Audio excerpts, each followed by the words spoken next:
Good evening, dear students.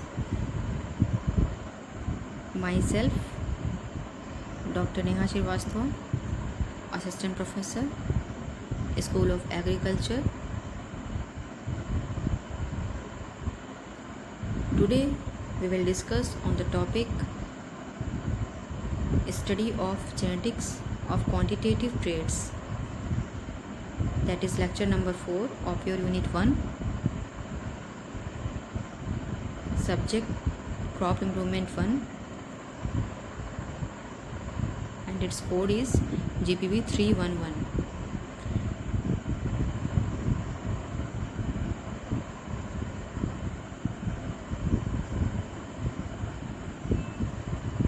These are the outlines which we will discuss today, that is importance of topics,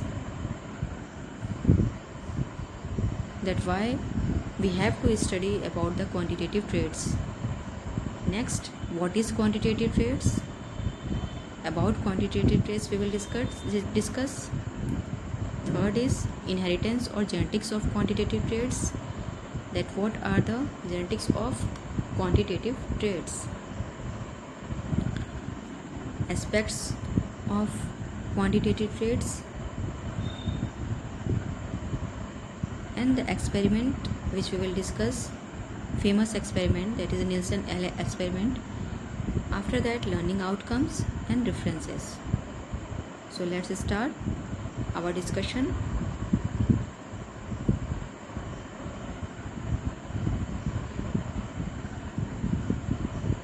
That is importance of topic. Okay, so today's our topic of lecture is importance study of genetics of quantitative traits. Why we have to study this quantitative traits? Till now we have studied about the plant genetic resource only, that in crop improvement. First lecture was course overview. Second and third lecture we have discussed about the plant genetic resource, that how we will get the material, from where we will get the material, and what are the criteria, different things we have studied in which is known as plant genetic resource, and that many categories are there, activities are there which we have discussed in last lecture. So now we have in first and second and third lecture we come to know that how we have to conserve, how we have to utilize, what is plant genetic resource, from where we will get material. Now next step is, if we get material, then we have to do our research or breeding program. But before that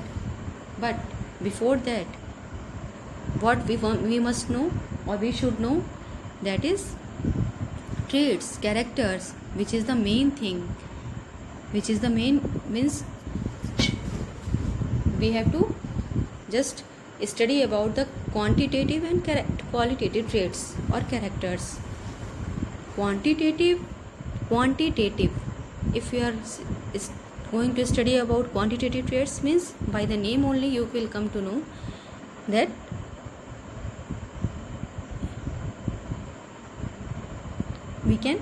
it is quantity. We are talking about quantity character which we can measure, and if it is qualitative, then it's quality, we can't measure. We are studying about the quality characters. So every traits or characters in plants or crop is either quantitative or qualitative. So we have to study first, that's why we have to study about the characters, these traits, and what are the genetics behind this. With both the traits, what are the genetics behind this? So in this lecture only we will study the genetics of quantitative traits. Okay, so what is important? First, there are two basic requirements in plant breeding. Your course name is GPB 311. Okay, so GPB means genetics and plant breeding. Okay, so this is your GPB course, means you have to do breeding program or learn breeding program. So for breeding program, plant breeding program, the two basic requirements are, I have said you earlier also, genetic variability and selection. These are the requirement. Okay, that it should be highly variable, and then we have to do selection. And while selection, what it involves? In selection, what do generally in selection what we do? We do identification and isolation of desirable plant. Just imagine in field, if we have planted about 100 genotypes or germplasm, among them all will not give a good result. Some will be higher, some will give high yield, some will give medium, some will low, like that. So we will select the higher yield plant from that 100 genotype. That is called identification. After that we will isolate it and multiply it, or we can use that plant in our breeding program. So like that we do selection. But for selection, we planted plant, that is called population of plant. Okay, from that population generally we see morphological, means phenotypically. Phenotype means what we can see, that is phenotype. So it's based on phenotype, and the population has both heritable and non-heritable components. Means population means, if I am saying population means it's plant population. How heritable it is? Due to genes present in the population. If any plant is there, definitely it has genes. So that's why it is heritable.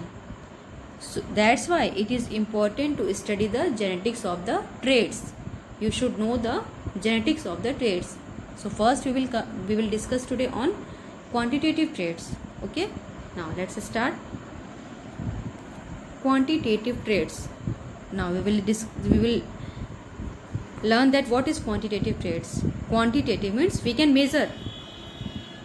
What we can measure is known as quantitative, and this depends on the cumulative action of many genes. The quantitative traits, what we are saying, if any plant is, we are seeing any plant, so we can see how whatever it's looking like, means how, if I generally if I see any rice plant, then if someone will ask that how it is look like, or not plant, you just take an example of yours only or your friends only. If I ask that how is your friend looking, or how is it, so by seeing only you can say na that this my friend is tall, my friend hair is black, what we can see like that only. And so these are the phenotypic traits. And quantitative means what are the reason behind its tallness, what are the, so genes are responsible, like that of plant also, that what are the genes which are responsible for tallness or black hair. And environment effect also. Quantitative traits is affected by environment also, because whatever we are seeing, that is only quantitative, and we can measure that also, like plant yield, crop yield. If crop yield, then behind crop yield many genes are responsible. That's why it is quantitative. Not only one gene is responsible. Okay, if the character is governed by more than one gene, then it is called as quantitative traits, or we call polygenes, because it is governed by more than one gene. Quantitative traits, always remember that quantitative traits are always governed by more than one gene or sometimes few gene. Okay, that's why it is called as polygene.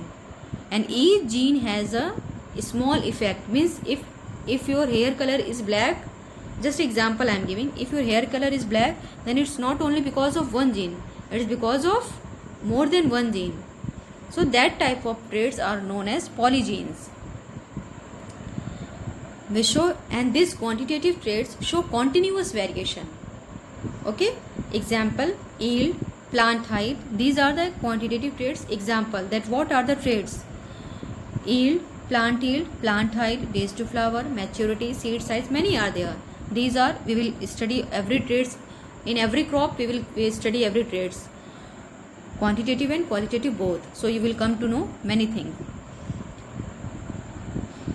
So these are the some traits, quantitative traits. Example. So now you understand that what I am saying, that quantitative traits are the polygenic, because it is governed by more than one gene, and we can measure these are the some points to remember, that we can measure the quantitative traits. Okay, and it shows continuous variation. Now here see, this example is there. Height, people's height are there, some are short, some are middle, in not neither short nor tall, and some are tall, like that. It's variation, it's showing variation. So it is quantitative traits. Okay, inheritance of quantitative traits. Inheritance means how it is transferring from one generation to another generation, or what is the reason of quantitative traits. What we are is studying means genetics of quantitative traits. So it can't study it through classical inheritance of genetic analysis. That's why it applies statistical procedure. Some statistical procedure are applied for inheritance of quantitative traits. Okay, let's start.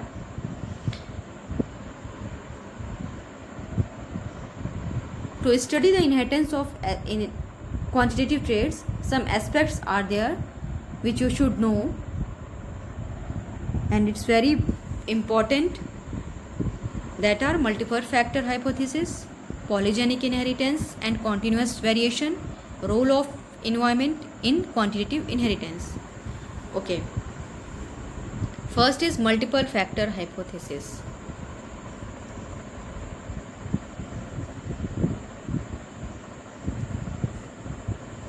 Multiple factor hypothesis means it is one hypothesis which was given by Nielsen and Allais in 1908. Before giving this hypothesis, you know Mendel very well. Whenever we talk about genetics and plant breeding, then the first name came in our mind is Mendel, Gregor Johann Mendel. What he did, I know you all know very well. We will discuss in class, webinar class. Okay, so we have to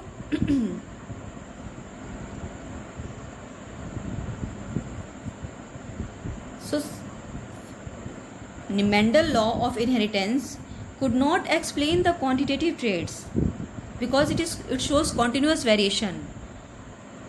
Okay, so Mendel law didn't show the quantitative traits because of continuous variation. After Mendel, you have heard about name of Hugo de Vries. So what he did, he also did some experiment regarding continuous variation. After that, in 1906, Yule suggested that many genes with small and similar effects could produce continuous variation.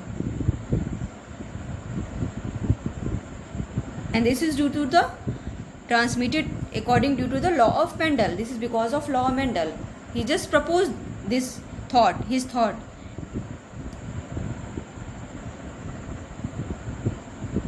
He proposed this thought, but he didn't did anything. After that, in 1908, Nielsen Allais, this is a multiple factor hypothesis. So in 1908, Nielsen Allais represented one experiment which shows evidence and support the hypothesis of Yule. Okay, who suggested that the genes were transmitted according to the law of Mendel. And what he did, Nielsen and Allais, we will see that. See, his experiment is here. What he did, Nielsen and Allais experiment, in his experiment, it's very famous experiment. you all should know. So what he did,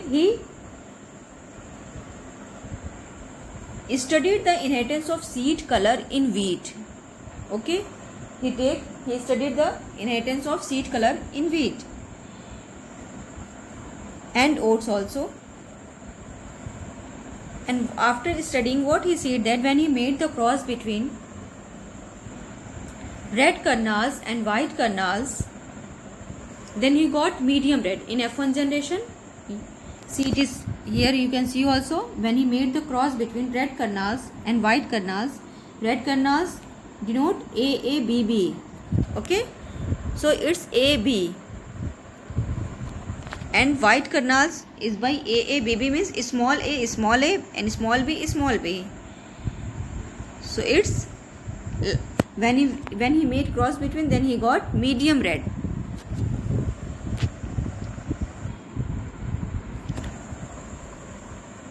He AA and BB is, means he denoted that red kernels by capital A means AB, which is the genotype of the red kernel seed, and white kernel is the genotype, means AB.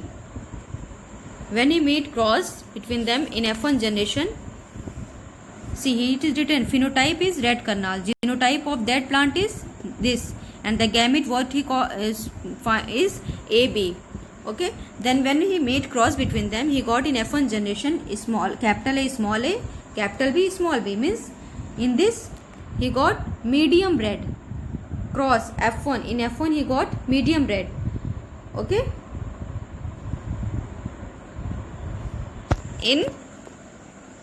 but in F2 generation, when is in F2 generation, what will happen? Selfing.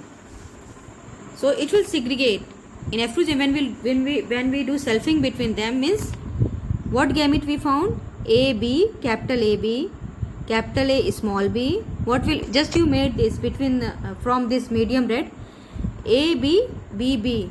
So capital A capital B, capital A small b, small a capital B, small a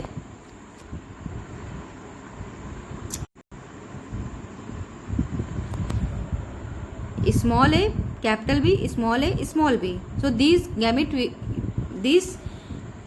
we will found, gametes are there.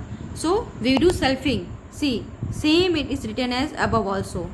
So just do selfing, AB AB AB AB, everything you just do selfing, you will get these types of gamete.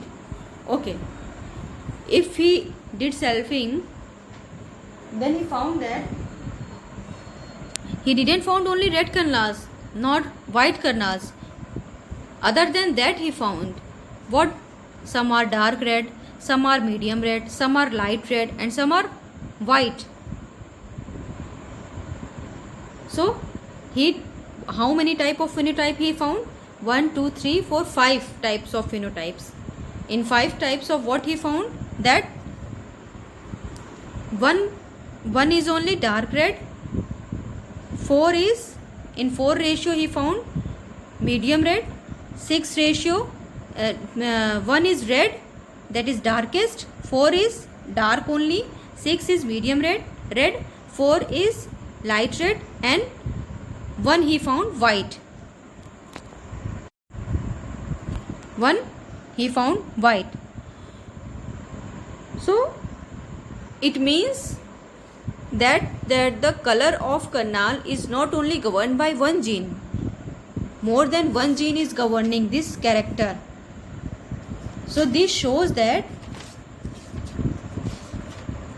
quantitative traits is governed by more than one gene.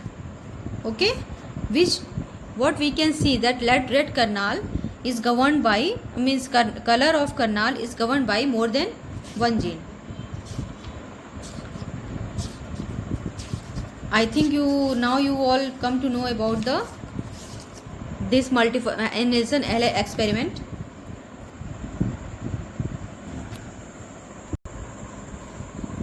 See how it it's we can divide it in different color. See, capital A, capital B means both the alleles are in dominant both the alleles are dominant, so it darkest red. After that, capital A, capital B, small b. One is recessive, three are one is recessive and one is dominant. So it's means only dark, not darkest.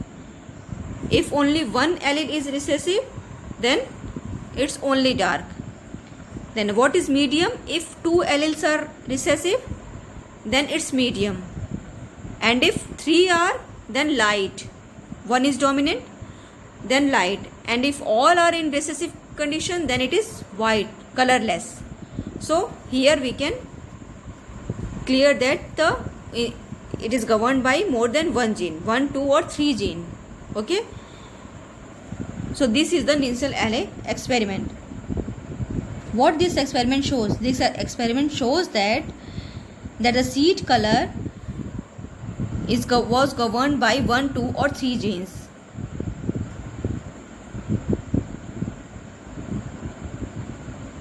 So the means if wherever it is intensity of 2 genes, it's produce red color. And if it is recessive allele, means it will not produce any color. And the intensity of color also depends upon the number of dominant allele. How many dominant allele are there in both the genes present? If in genotype capital A, small b, and capital A, small a, capital B, small b. So these are, in these conditions are both. Why? Because in these two alleles are, two dominant alleles are there.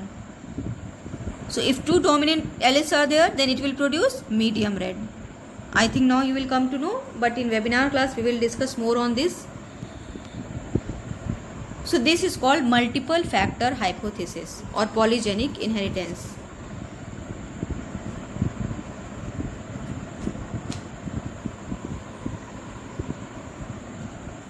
Next is polygenic inheritance and continuous variation.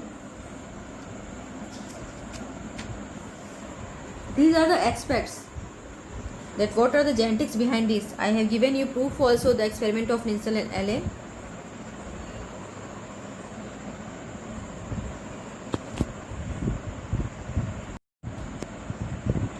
Okay, next is polygenic inheritance and continuous variation. Actually multiple factor hypothesis, or it's also called polygenic inheritance. In some place you will found that it is written multiple factor hypothesis or polygenic inheritance.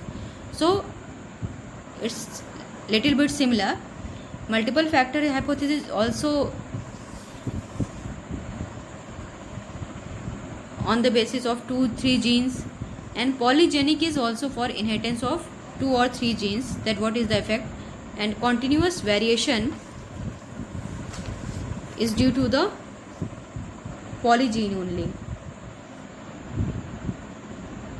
So in this also we will talk about the effect of environment, that at quantitative traits effect of environment is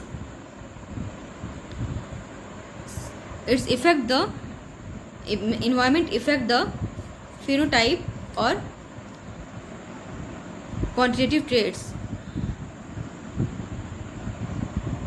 and it's also depend upon the number of genes. The environment effect would produce a continuous variation if the number of gene is governing character was very small or even one only. And similar continuous variation is also produced if the number of gene governing the character is increased. That's why it assumed that the effect of environment is 0. But as the number increases, or means as the gene number increases, the number of phenotypic classes increases by 2. Means somewhere environment is affecting the phenotype of the plant.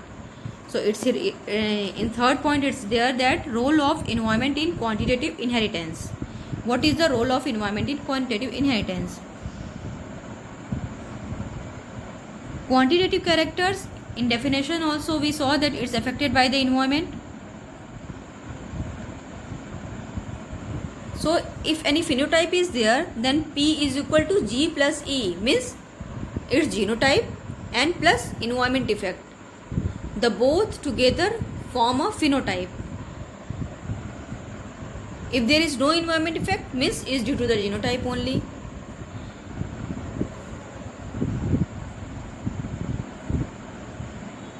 So there will be a complete correspondence between a phenotype and the genotype alone.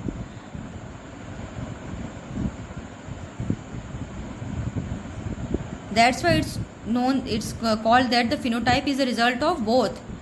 Which two things joined and make phenotype? That is genotype of the plant and the environment. Yes, it's true that the environment effect is not heritable, and it passed on to the progeny. Thus, the only part of phenotype that is the result of genotype is heritable. So, what is heritable? Only genotype of the plant is heritable. And generally, in crop improvement, whenever we are talking about crop improvement or breeders select any plant, is on the basis of their phenotype only.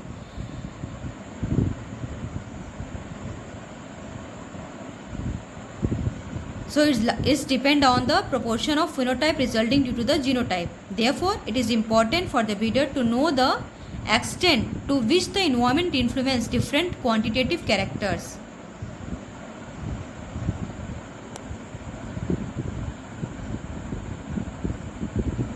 If you grow large number of genotype or strain of varieties in a replicated trial, just example, then the number of genotypes should be as large as possible, so that the environment effect becomes zero, means less. After that only we can subject that data to analysis of variance, means we show the environment effect less.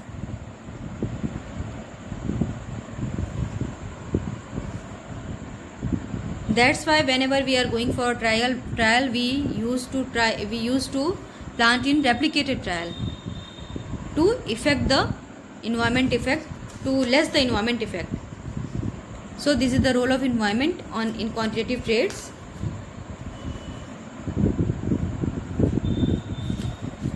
Now,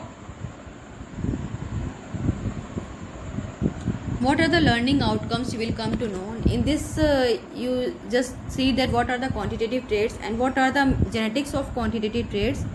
That is, by one experiment you come to know that how one character is governed by more than one gene. And genotypically also you come to know that how it is, how the ratio comes. Environment is also affecting quantitative traits. To less the environment effect, we generally plant the crop in replicated trial. And phenotype is due to the role of environment and genotype only.